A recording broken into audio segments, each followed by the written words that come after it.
Spearman's Rho was named after Charles Edward Spearman, who was an English psychologist known for his work in statistics. Spearman's Rho is a parametric relation of rank correlation.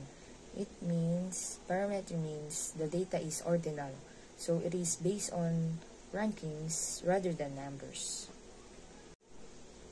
Spearman's Rho is used to understand the strength of the relationship of two variables, and it is described using a monotic function. So, to understand monotic function, we will compare it to linear function. Yung linear function is nagmo-move siya in one constant direction that creates a line, like from bottom to up, and like that. While monotic function is nagmo-move siya gradually with each other. It's either increasing or decreasing, and nagki-create siya ng curve sa graph. Pwede mong gamitin ang Spearman's Rho in this following scenario. First is, meron kang dalawang data na gusto mong i-test yung relationship nila to each other. Then, second is, yung data mo is may outliers or it is ordinal. And third is kapag may dalawang variables ka lang. And that's the brief introduction of Spearman's Law, and I'm allowing my group mates to further discuss more about it.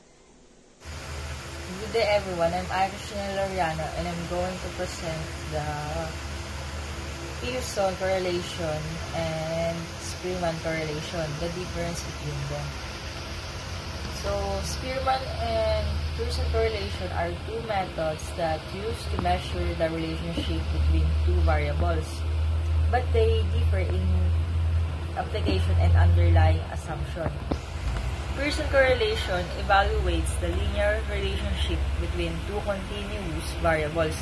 It assumes that the data is normally distributed, the relationship is linear, and the variables are measured at the interval or ratio scale. The Pearson correlation coefficient ranges from -1 to 1, where -1 indicates a perfect negative linear relationship, where 1 indicates a perfect positive linear relationship, and 0 means no linear relationship. For example, Pearson is ideal for examining height correlates with weight in a population.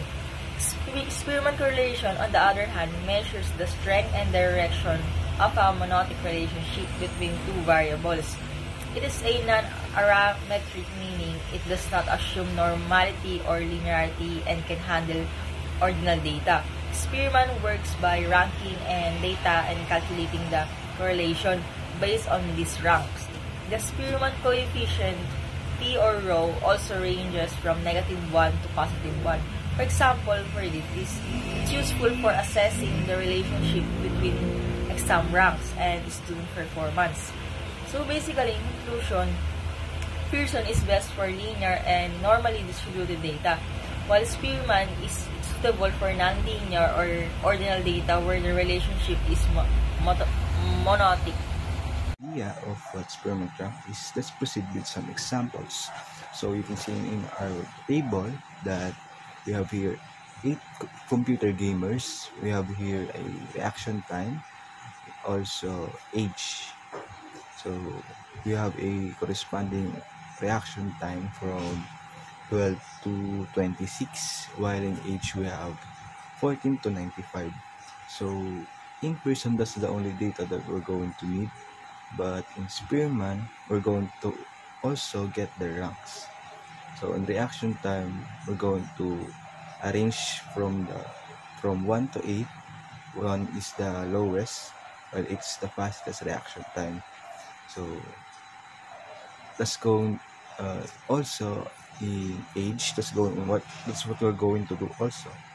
So from 14, which is the lowest age possible, so it's going to be the first one, 2 up to 95, which is the oldest one, so it's going to be the last one. So now once we gather all the rankings, we're going to subtract the R. So it will be in the D.